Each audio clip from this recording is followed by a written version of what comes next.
Fisher's Landing is one of the most desirable areas of Vancouver, Washington, and today I'm showing you exactly why.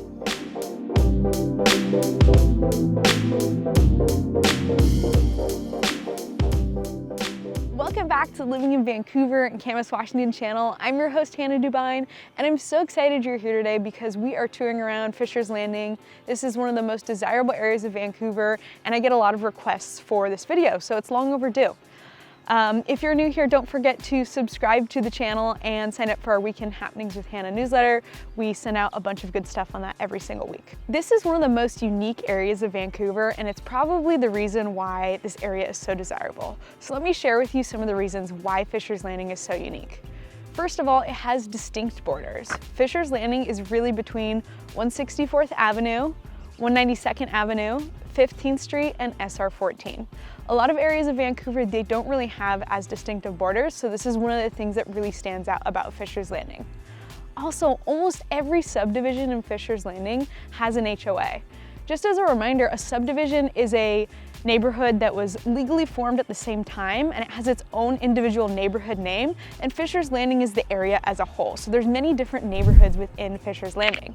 The HOAs here, currently I'm making this in 2024, they range from about $25 a month to $60 a month, so they're pretty affordable. So one of the things that the HOAs do here is they don't allow rentals. This is a blackout zone for rentals. This is the only area I know of in Vancouver where almost every neighborhood in Fisher's Landing doesn't allow rentals. Now, if you're an investor, that sucks, but if you're a single family homeowner who wants to live in their home, this is great because it means that the neighborhood is going to be well maintained. And that's generally what you see when you're here in Fisher's Landing, is really well maintained homes. There are 3 subdivisions where there are no HOAs, which means you can rent out homes in those subdivisions. So that's Fisher's Grove North and South, Village Vista, and Village at Fisher's Landing. Another huge draw to Fisher's Landing and why people love living here is because of the parks. I'm standing in front of one of the parks right now. This is Summers Walk Park. I counted that there are 9 parks in the Fisher's Landing area, and they're just set up really nicely.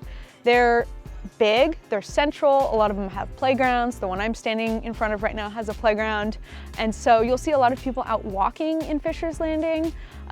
You will see people with dogs in Fisher's Landing. That's a common place for people to live who have pets, and families love it because they can take their kids to the park all the time. Certainly there are other areas of the city that have nice parks too, but Fisher's Landing really stands out because every subdivision has a nice park.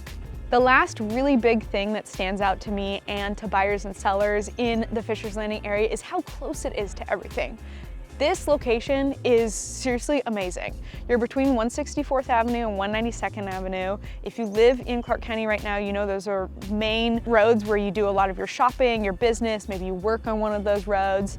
And so you're close to grocery stores, dentists, it's just really amazing. And these are nice neighborhoods. You could live in these nice suburbs and walk to all those areas. That's super rare here.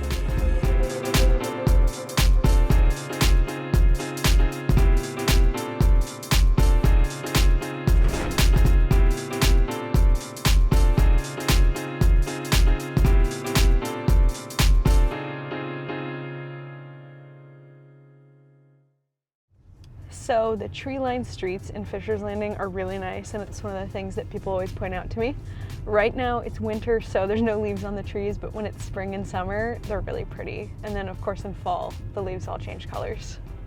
I already mentioned a little bit about the location of Fisher's Landing and how convenient it is to everything, but some of the stores that people frequent that are close by, just so you know, Fred Meyer's, our grocery store, Target, who doesn't love Target, coffee shops, we've got Starbucks, dentists, doctors, people work close by, schools are literally in the neighborhoods. It's just so convenient to everything. Speaking of schools, people love the schools here, and that is another one of the really strong draws to Fisher's Landing. So this area goes to Evergreen Public School District. Evergreen Public School District is the school district for the east part of Vancouver. There are 3 elementary schools it goes to, 2 middle schools and 2 high schools, and people just really like them. I would say overall people prefer Fisher's Landing Elementary, which is the elementary school in the southern part of Fisher's Landing, but of course do your own research on schools. All right, so let's talk about housing in Fisher's Landing. Obviously, I'm a realtor, I love talking about housing. This has always been an area with really stiff competition for buying a home, especially post-COVID. I have seen the last 4 or 5 years, homes are selling for, in spring, when they're nice homes that come on, 1 to 10% above the list price. So you definitely have to be ready to compete if you want to buy in this area. You can see that most of the homes here were built in the 90s and the early 2000s. I'd really describe them as just kind of a general craftsman style. They're nothing too fancy, they're nothing too modern, but I think they've aged really well. So that's the general style of homes here. You're gonna find everything from small 1,200 square foot ramblers, 3-bedroom, 2-bath, all the way to, in the southern area where there's some bigger homes in like the Fishers Creek area, you can find 5-bedroom houses that are closer to 3,000 square feet. So Fishers Landing is mostly single family homes, and that's really what I get a lot of requests for. But there are also a couple condo complexes here.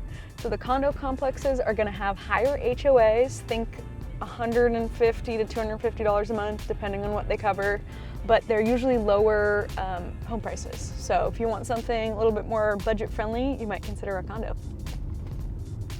Right now, homes in Fishers Landing, I'm filming this 2024, they're selling between, this is for single family homes, $450,000 to about $800,000.